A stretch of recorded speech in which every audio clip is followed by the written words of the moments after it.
Ular itu pun langsung menyerang mereka.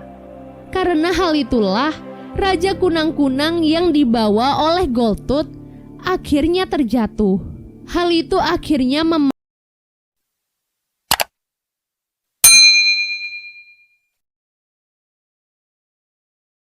diawali dengan diperlihatkan keadaan 1000 tahun yang lalu. Seorang putri bernama Putri Jingju membuat sebuah hukuman yang cukup kejam untuk membuat rakyatnya tunduk kepadanya. Siapapun yang berani melawan perintahnya, maka akan dikutuk dengan tanda di punggungnya. Kutukan itu disebut dengan nama kutukan mata hantu. Orang yang terkena kutukan mata hantu, hidupnya tidak akan lebih dari 40 tahun, dan kutukan ini akan terus diwariskan dari generasi ke generasi. Itulah yang akhirnya menjadi alasan bagi bayi dan yang lainnya berniat untuk mematahkan kutukan tersebut. Konon katanya, dengan menyatukan bola muchen dan tulang naga langit, maka kutukan itu akan bisa terpatahkan. Saat ini mereka hanya mendapatkan tulang naga langit saja. Profesor mengaku bahwa ia hanya mampu menerjemahkan 5 kalimat yang tertulis di tulang naga langit. Sedangkan 3 kalimat lainnya harus diterjemahkan oleh seseorang yang ahli. Tak lama kemudian, Shirley pun datang dan berkata bahwa ia mengetahui seseorang yang bisa menerjemahkan kalimat di atas tulang naga langit tersebut. Ia diketahui pernah menjadi pemimpin kelompok yang pergi ke makam Kaisar Xian, namun ia pulang sendirian dalam keadaan gila dan buta di kedua matanya. Sesampainya di sebuah kamar di dalam rumah sakit jiwa, mereka akhirnya bertemu dengan Chen Yulo. Di sana, Chen seperti tidak ingin membicarakan masalah makam Kaisar Xian dan terus mengalihkan pembicaraan. Ia tak ingin siapapun datang ke tempat itu. Keesokan harinya, ke-6 orang yang dituruni kutukan ini akhirnya pergi menuju Hidden Dragon untuk mendapatkan bola muchen. Di tengah perjalanan, mereka terpaksa berhenti menggunakan mobil dan melanjutkan perjalanan dengan berjalan. Hal itu diakibatkan oleh longsor yang menutupi jalan yang mereka lalui. Mereka akhirnya bermalam di rumah Bibi Caiyun. Tak lupa mereka juga menanyakan arah menuju tempat bola muchen berada.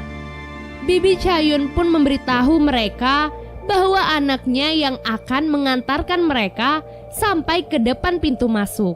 Pada malam harinya, anak Bibi Caiyun pun memperkenalkan kepada mereka dengan hewan bernama kunang-kunang api. Kunang-kunang ini termasuk berbahaya, di mana apapun yang menyentuh kunang-kunang ini akan segera terbakar.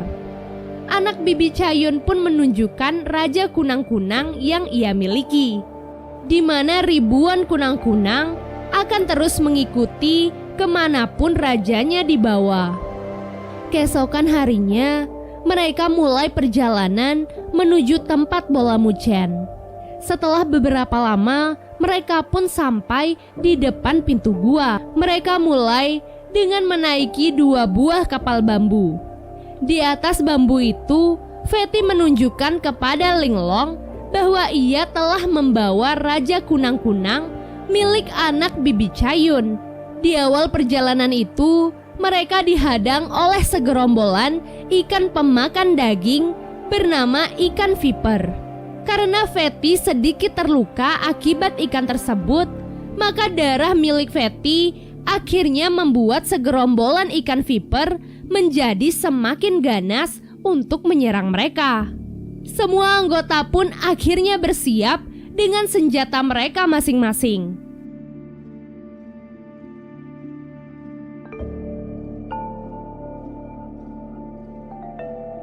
Selain ikan bergigi tajam, ribuan serangga mulai ikut menyerang. Profesor Sun akhirnya menggunakan luapan api untuk mengusir ribuan serangga yang ikut menyerang mereka. Setelah melewati berbagai rintangan, mereka pun akhirnya keluar dari gua tersebut. Setelah keluar dari gua, mereka pun terpisah menjadi masing-masing 3 orang. Profesor Sun bersama Goldtooth dan Linglong, sedangkan Bayi bersama Shirley dan Fatty. Pada rintangan kedua kali ini, mereka harus menghadapi kadal raksasa. Mereka pun berusaha sekuat tenaga untuk berlari dan bersembunyi. Untuk menemukan yang lainnya, Profesor pun menggunakan peledak di udara, sehingga Bayi dan yang lain bisa melihat tanda tersebut. Dan pada akhirnya mereka pun bisa berkumpul. Setelah lelah berlari dan sampai di ujung tepi jurang, ke-6 orang ini akhirnya memilih untuk melompat. Tak diduga, di bawah jurang tersebut justru terdapat lebih banyak kadal raksasa yang sudah menunggu mereka. Bayi pun menyadari kelemahan dari kadal tersebut, di mana mereka terlihat ketakutan dengan suara petir. Dengan kelemahan itulah mereka akhirnya mampu kabur dari kadal-kadal tersebut. Dalam proses melarikan diri, Profesor Sun melihat sebuah pulau terapung. Dan mereka yang juga menyadari hal itu akhirnya berlari menuju pulau terapung itu. Pulau itu dipisahkan hanya dengan sebatang pohon raksasa yang sudah terlihat rapuh. Melihat para kadal yang juga terus mengikuti mereka, Bayi pun akhirnya berinisiatif untuk menotong jalan jembatan tersebut. Karena hal itulah, para kadal itu pun akhirnya terjatuh dan tak mampu mengejar mereka. Di pulau terapung itu, mereka akhirnya bisa beristirahat, di mana pulau itu memang memiliki pemandangan yang sangat indah, sehingga mereka akhirnya bisa beristirahat dengan tenang. Keesokan harinya, mereka pun kembali melanjutkan perjalanan menuju tempat bola muchen. Rintangan yang selanjutnya mereka hadapi adalah kalajengking raksasa, di mana kalajengking itu tak akan pernah bisa mati karena air danau tempat tinggalnya merupakan obat baginya. Setelah lelah melakukan segala cara dan serangan, kalajengking pun akhirnya terluka dan segera kabur ke dalam danau. Tak diduga, danau tersebut ternyata terhubung dengan sungai tempat para ikan pemakan daging berada. Sehingga tanpa berpikir panjang, Bayi pun segera menyelam dan meninggalkan sedikit darahnya di sekitar tubuh kalajengking. Sehingga bau darah tersebut akhirnya dengan cepat membuat para ikan pemakan daging akhirnya datang dan menyerang kalajengking di sana. Sampai kalajengking itu pun akhirnya mati. Setelah itu, Linglong tiba-tiba pingsan. Hal itu karena ia telah terluka parah akibat serangan dari kalajengking dan membuatnya kehilangan banyak darah. Karena hal itulah, Linglong pun akhirnya meninggal dunia. Hal itu membuat semua orang sedih tak terkira. Jenazah Linglong akhirnya dimasukkan ke dalam sebuah peti dan dihanyutkan di danau agar bisa kembali ke depan pintu gua. Setelah itu, mereka pun bersiap untuk melanjutkan perjalanan. Namun di sini Profesor Sun memilih untuk tidak melanjutkan perjalanan dan menunggu di depan pintu gua. Akhirnya tersisa Bayi, Shirley, Fatty, dan Goldtooth saja. Tak lama kemudian, mereka pun akhirnya sampai di tempat bola muchen berada. Setelah melihat bola muchen di hadapan mereka, tiba-tiba datanglah beberapa kalajengking dan segera mengepung mereka. Bayi pun segera berlari dan mengambil bola muchen di belakangnya.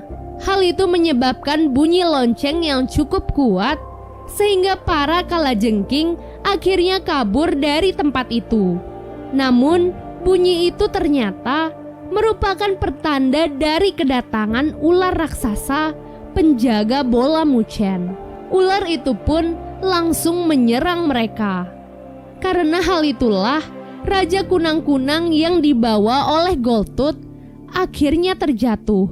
Hal itu akhirnya memancing ribuan kunang-kunang untuk datang ke tempat tersebut. Melihat hal itu, bayi pun berusaha untuk mengambil toples Raja Kunang-Kunang dan ia berniat untuk melemparkannya ke dalam tubuh ular raksasa. Namun sayangnya, ia terjatuh dan membuat toples dari Raja Kunang-Kunang akhirnya pecah. Tanpa diduga, Profesor Sun datang ke tempat itu dan segera mengambil Raja Kunang-Kunang. Ia tak peduli dengan tangannya yang mulai hangus terbakar. Ia pun berlari dan masuk ke dalam tubuh ular raksasa bersama ribuan kunang-kunang yang mengikutinya. Hal itu akhirnya membuat ular dan profesor pun akhirnya terbakar dan mati. Setelah mendapatkan bola Muchen, bayi, Shirley, Goldtooth, dan Fatty pun akhirnya pulang. Mereka pun segera menyatukan tulang naga langit dan bola Muchen yang mereka dapatkan. Dengan bersatunya kedua benda itu, kutukan yang sudah berlangsung ribuan tahun pun akhirnya terangkat.